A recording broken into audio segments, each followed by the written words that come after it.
নমস্কার দর্শক বন্ধুরা, রেপ স্পোর্টস বাংলায় আপনাদের সবাইকে স্বাগত। আপনারা বুঝতেই পাচ্ছেন আমরা এখন ঠিক কোথায়, অ্যাডিলেড ওভালে, যেখানে বর্ডার গাভাস্কার ট্রফির দ্বিতীয় টেস্ট ম্যাচটি হবে। আপনারা হঠাৎ ভাবছেন যে আমরা এখন এখানে কি করছি।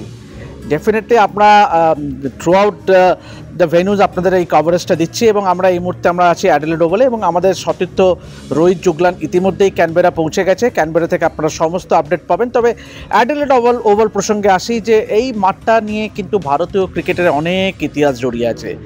সে 2018-19 টেস্ট সিরিজ জয়ের প্রথম টেস্ট ম্যাচটা জয় এই মাঠেই, কি শেষবার যখন ভারতীয় দল এই অস্ট্রেলিয়া সফরে এসেছিলো এখানেই কিন্তু 36 অল আউট হয়েছিল প্রথম টেস্টে, কিন্তু তারপরে কিন্তু সেই টেস্টে হারের পর থেকেই কিন্তু ভারতীয় দলের প্রত্যাবর্তন হয়। তো সুবায়ন, তুমি প্রথমবার এলে অ্যাডিলেড ওভালে, তোমাকে দিয়েই প্রথমে শুরু করব। কীরকম লাগলো এই যে ভাইবটা? তুমি অপটা স্টেডিয়ামে ছিলে, কিন্তু এই স্টেডিয়ামে আসার পরে তোমার কীরকম লাগলো একটু যদি বলো। দারুণ stadium, I think very very beautiful stadium. Score board যেভাবে হিস্ট্রি প্রিজার্ভ করেছে, আর অনেকটাই ঘুরলাম স্টেডিয়ামটা। যেই ভিউ থেকে বসছি, যেখানে দাঁড়াচ্ছি, ভিউ কিন্তু দুর্দান্ত ভিউ। আর খুব সুন্দর, মানে যেভাবে স্ট্যান্ডসগুলো প্রিজার্ভ করা। এটা কিন্তু স্যার ডন ব্র্যাডম্যানের মাঠ, তো স্যার ডোনাল্ড ব্র্যাডম্যানের স্ট্যান্ড আছে এখানে, চ্যাপেল স্ট্যান্ড আছে, ইয়েন চ্যাপেল, গ্রেগ চ্যাপেল, ওদের জন্য ওদেরকে একটা ট্রিবিউট হিসাবে।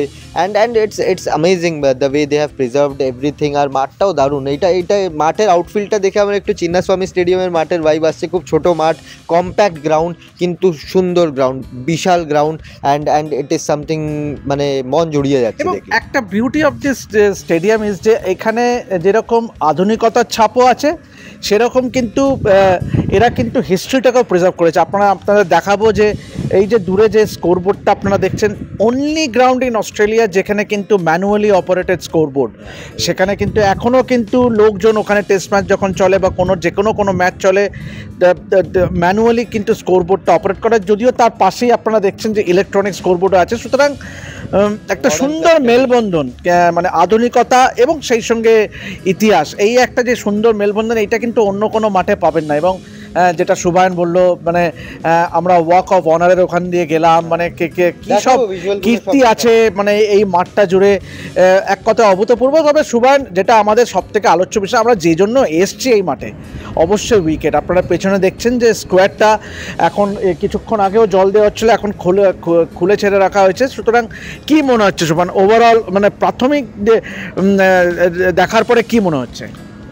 এখনও মানে আমরা জানি না যে কোন উইকেটটা ইউজ করা হবে, কেননা এখনও অনেক কটা মাঠেই ঘাস আছে। কিন্তু যেভাবে কভার করা আছে জায়গাটা, যে মানে কভার অ্যাজ ইন বাউন্ডারি করা আছে ওই একটা দাড়ি দিয়ে, তো আমার মনে হচ্ছে যে ব্রাউনিশ যেটা আমরা ট্র্যাকটা দেখছি সেটাই ম্যাচ পিচ হতে পারে। কিন্তু এখনও কাজ বাকি, তার পাশের পিচও হতে পারে। কিন্তু এখন অস্ট্রেলিয়ার ব্যাটিং দেখার পরে এরাও ভাববে যে কতটা ঘাস দেবো না। পিঙ্ক বলে খেলা, তো একটা মিনিমাম গ্রাস রিকোয়ারমেন্ট থাকে যাতে বলটা খারাপ না হয়ে যায়। সো ওইটাও 10 মিলিমিটার একটা মিনিমাম গ্রাস রিকোয়ারমেন্ট থাকে, কিন্তু তার উপরে কত গ্রাস রাখবে না সেইটা নিয়ে দেখতে হবে যে কিউরেটর কি করে কি না করে। আমরা চেষ্টা করবো যে আপনাদেরকে এক্সক্লুসিভ ডিটেলস দিই যে কোন পিচ কিভাবে প্রিপেয়ার করছে। কিন্তু এখন দেখে মনে হচ্ছে, এখন 10 দিন বাকি আছে ম্যাচে, এখনও 10 দিন বাকি আছে। So it is too early to say, but দেখা যাক যে কিভাবে প্রিপেয়ার হয়। বাট 36 অল আউটের একটা মেমোরিও আসছে, এই মাঠেই হয়েছিল এই জিনিসটা। কিন্তু 36 অল আউটের পর যেভাবে রিভাইভাল হয়েছিল টিমের, সেটাও কিন্তু এই মাঠ থেকেই স্টার্ট হয়েছিল। আর আমরা এই যে সিট স্ট্যান্ডটা দেখছো, সৌরভ গাঙ্গুলির টিম যখন জিতেছিল, সৌরভ কিন্তু ঠিক এই জায়গাটা এসেই বসেছিল ম্যাচ শেষ হওয়ার আগে, আর এসে বসেছিল রাহুল দ্রাবিড় ম্যাচ শেষ হওয়ার পরে VVS লক্ষ্মণের সাথে এই জায়গাটা ম্যাচ জেতার পরে ঘন্টার পর ঘন্টা বসেছিল। আমরা এখন ঠিক যে জায়গাটা আছে, এটা অ্যাকচুয়ালি কিন্তু ইন্ডিয়ান ড্রেসিং রুমের ঠিক ওপরে। এখান দিয়ে কিন্তু ইন্ডিয়ান প্লেয়াররা বা হোস্ট প্লেয়াররা কিন্তু এখান দিয়েই কিন্তু নিচে দিয়ে যায় মাঠে ঢোকে। সুতরাং বহু ইতিহাস, কোহলির সেঞ্চুরি আছে এই মাঠে। এবং সেই আমি যেটা বললাম যে 2018-19 সফরে কিন্তু প্রথম টেস্ট ম্যাচটা এখানেই আমরা জয় পেয়েছিলাম এবং সেটাই শুরু হয়েছিল একটা ঐতিহাসিক সফরের। We went on to win the Test series. So Subayan, অবশ্যই যেটা বলবো যে পিং মানে ভারতীয় দলের ক্যাম্পের কি খবর আছে তোমার কাছে? দেখো, শুভমান গিল নিয়ে একটাই আপডেট, এখন ব্যান্ডেজ খুলে গেছে, তো এবার দেখতে হবে। আজকে টিম ইন্ডিয়ার পুরো কমপ্লিট রেস্ট ডে, কিচ্ছু করবে না, টিম ইন্ডিয়ার প্লেয়াররা রিল্যাক্স করবে। ক্যানবেরার কি যেহেতু পার্থের থেকে 2.5 ঘন্টা 3 ঘন্টা এগিয়ে আছে, তো একটা টাইম জোনের সাথেও একটা অ্যাকাস্টাম হতে টাইম লাগে, তো আজকের দিনটা রেস্ট করবে। কালকে দুপুর 1টার থেকে লোকাল টাইম 4:30 অবধি ট্রেনিং করবে, টুয়াইলাইট পিরিয়ডটা একটু ট্রেন করার চেষ্টা করবে। মানে বলটার ভিজিবিলিটি ওরা চোখের সাথে সেট করার চেষ্টা করবে। তো কালকের থেকে আমরা রোহিত যখন ক্যানবেরা পৌঁছে যাবে আমরা প্রপার আপডেটস পাবো টিমের সাথে। আজকে রেস্ট করছে, এবার দেখতে হবে শুভমান কি কালকে প্র্যাকটিসে অনুশীলনে নামবে কি না, কতটা প্র্যাকটিস করবে, কী আপডেট আমরা কালকের থেকে প্রপারলি জানতে পারবো। এখন মোটামুটি আমরা এই ভিডিওটা করছি দেখানোর জন্য যে ভাইবটা কি। এক্স্যাক্টলি এবং অবশ্য অস্ট্রেলিয়া ক্যাম্পেও কিছু খবর আছে যে অস্ট্রেলিয়ার টিমও আজকে স্কোয়াডও কিন্তু সেকেন্ড টেস্টের জন্য আজকে ঘোষিত হবে, এবং সেখানে কি আপডেট আছে? বিউ ওয়েবস্টার অলরাউন্ডার, মিচেল মার্শ একটু সোর, হি পুলড আপ সোর, তো বিউ ওয়েবস্টার একটা অলরাউন্ডার শেফিল্ড শিল্ডে ভালো করেছে। ইভেন ইন্ডিয়া এর সাথে যে ম্যাচেসগুলো হয়েছিল ওখানেও অ্যারাউন্ড 40 অ্যাভারেজ ছিল উইথ দ্য বল, 7-8টা উইকেটও নিয়েছিল।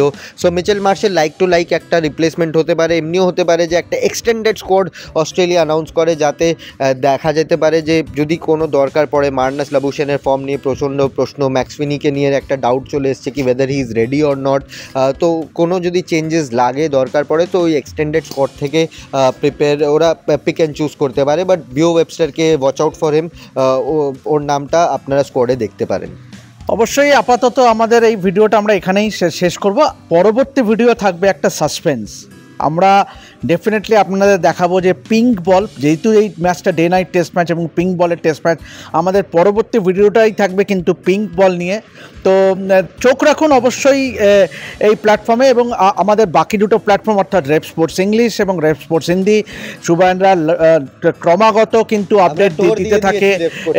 রেপ স্পোর্টস হিন্দিতে আপনারা ইতিমধ্যেই কিন্তু আপনারা গিয়ে দেখতে পারবেন, একটা স্টেডিয়াম ট্যুর দেওয়া আছে, যে ওয়াক অফ অনার থেকে, ড্রেসিং রুমের বাইরে থেকে, মাঠ, পুরনো স্কোরবোর্ড এবং পুরো একটা স্টেডিয়াম ট্যুর দেওয়া আছে রেপ স্পোর্টস হিন্দিতে। তো সেই ভিডিওটা দেখার জন্য অবশ্যই আপনারা চলে যান রেপ স্পোর্টস হিন্দি প্ল্যাটফর্মে। তবে রেপ স্পোর্টস বাংলায় কিন্তু আপনারা লাগাতার কিন্তু আপডেট পেতে থাকবেন গোটা বর্ডার গাভাস্কার ট্রফি জুড়ে। তো আপাতত এখন এই পর্যন্তই।